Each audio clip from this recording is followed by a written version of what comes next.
He's also been able to escape and prevent ganks very well. He's actually shut down Hiva pretty well in the last game, along with Impaler.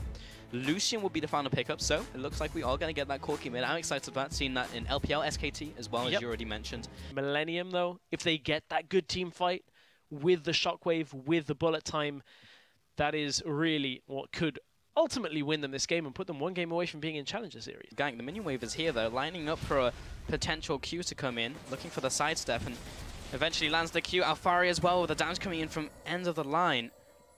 This is going to be a long chase, though. Impaler flashes after his quarry as well. Now the Prayseeker comes in. The flash knock up in from Djoko. The first blood comes in over to Impaler. And now the 2v2. But the Orianna from the mid lane as well, on top of the end of the line. Not able to take up the second kill. Whoa, Kaze actually just has to stop it as Hiva comes in to try and interrupt it. That's a significant amount of extra gold that Tabzz has right now. And look at the pressure that is being applied onto Kaze at this point. Oh, under the turret. And with the CC as well, couldn't even get the grey health into Thick Skin. And that was a perfect setup from Hiva. They just knew how long the stun would be. She's just really nice to pick up, fairly efficient. Just gets you early game damage. Hiva coming into the bot lane kind of knocks Djoko away a little bit, but collateral damage takes him out. Does the end there pretty? Ooh. Actually underneath this tower, dodges out of the way of the ultimate as well, and Tabzz will get out alive. That was a fantastic setup. Hiva now coming in, the slam against the wall, the second stun, and the damage from Alphari takes him with the second charge of end of the line. That's another kill going into RNB, just all over them this game. Impaler doesn't take the damage from the turret. The minion wave comes in, even though the Q landed from Masterwork. And this inner turret is being pressured at 8 minutes into the game. Void Rush, you just saw Rek'Sai shoot past him, but it's 2 versus 3. And Masterwork jumps in, Djoko over the wall. Good denial from Hiva with his W. Lanes. Caedrel getting a 1 versus 1 kill against an Orianna is a big, big factor here. Now, uses the package straight onto Djoko. And Djoko has to immediately flash away, so a flash from his package, but now he's so deep, and Kaze is able to follow after, gets the regurgitate with Djoko coming in for the last hit, takes out Caedrel. You've got Caedrel in the middle lane, with Tabzz down the bottom lane. Oh, Djoko, that is not where you want it to be. And he doesn't have his flash, all from the setup from the package. It was the long game from Caedrel, and that's another kill going over the Renegades. Well, I don't know whether it was the long game as such, but there was a ward spotting out Rek'Sai there, and a good timing out from Banditos to make sure that they could lock him down. Tower aggro is being juggled here. Hiva taking a lot of damage. Yeah, Kaze trying to get the eat up. Gets him, throws him into turret, and tries to get away, but the tower shot already locks onto him. Hiva actually uses flash there. So again, using that in a less than optimal way. Caedrel in this 1v1 fight against Pretty. Ultimate comes in, the shockwave as well. Now just trying to follow with the auto attacks. Djoko chimes in with the Prayseeker. The flash forwards, the auto, the command attack, and Pretty comes out ahead. I think it's Gypsy Lord was talking about it, one of the big champion designers and live design team.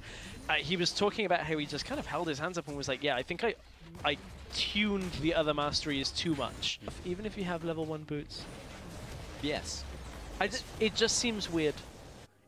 Considering how long Home Guard was out in its initial state as like a tier 3 upgrade, it's just like, package has been used in the bottom lane. He kind of just boops Djoko as he jumps forwards there, but Hansama has been separated from his ally and jumps towards the wall. Impaler lands a fantastic Q over the wall as well at max range. And so much of the damage on this team is AD. However, there is a lot of that damage. Impaler kicks him over the wall. Oh. Yep. Yep, it's going to be the Herald going over. I want to know who it goes over to. Who really benefits from it on this team? I feel like Djoko should probably take it. They give it to Misfortune again. One at one of the brushes on the entrance. In they go. Engage onto Hansama. Now the Black Shield comes out a little late with the damage coming onto the big tanks. Now the teleport comes in from Kaze. He did decide to complete that one. Masterwork has to go back. Hands down to half HP. Oh, the chunk coming in from both carries. Pretty trying to get in range. That's a shockwave. Should be able to take out the support. But that was the ultimate use for the support. And if a fight happens now, they won't have that big team fighting tool. His team, he goes in, has to flash back away, and that means he is a prime target for the shockwave. There with the spooky ghosts, Caedrel flashes himself away. Should have Valkyrie up fairly soon, I think. A lot of resources being used for Caedrel, but he will ultimately go down. Ultimate used by Kaze, spooky ghost, and a flash, and by Hansama. So a lot of resources, but still, kill onto the mid lane is pretty big. Yeah, it is. Masterwork. Ooh, that's a lot of damage.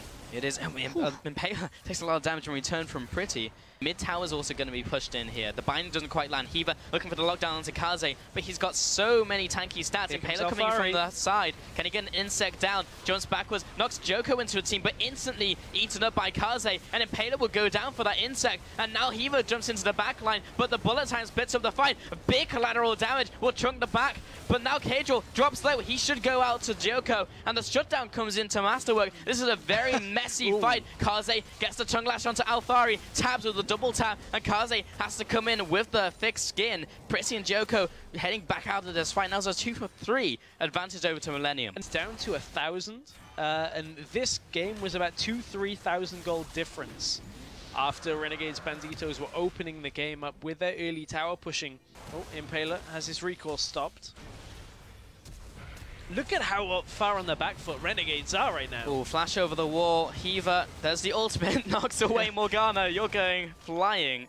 Djoko thinks about going bottom lane. Alphari is kind of caught with his pants down. Will be knocked up. Kaze trying to get a range for the tongue lash. Is actually fairly fast with the Ghost Blade. Has to flash over the wall. Yep. Is that enough information to do anything? It is enough to take Dragon. Well, that's Dragon down for a fight here. Make it rain as a zone tool. Hiva into the front lines, but he is getting absolutely destroyed by Millenium. He'll have to back away. Now the rest of the team has to too. Tabzz gets knocked up. He has to jump away. Pretty into the team, but no, knocked away. 3 members out of the fight from Millenium. They're able to pick up a kill, and it's onto Hamsama. That is huge for the Renegades lineup, but they have no follow-up. They can't jump on the rest of the team, and the tanks are still alive.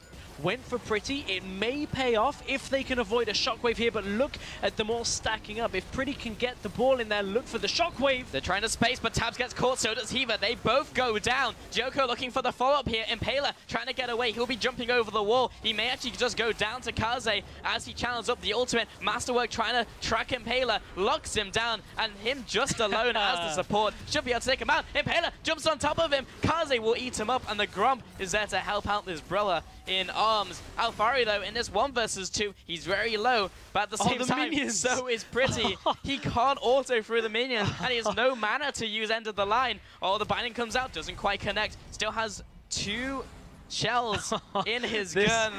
This is so sad. This is a Graves Alphari. nightmare, is what we're witnessing right now, ladies and gentlemen. You cannot auto through the minions. You have no mana. He has to walk through the turret, try and execute, but now Pretty's here. He's able to tag him. Oh, that is so disheartening. Feels bad, man. Kind of option here. Hiva's gonna go in, try and get rid of the smite. It's a little bit early. Djoko just comes back. It's like, well, I guess I'll smite it down. Ooh, actually went over to Misfortune.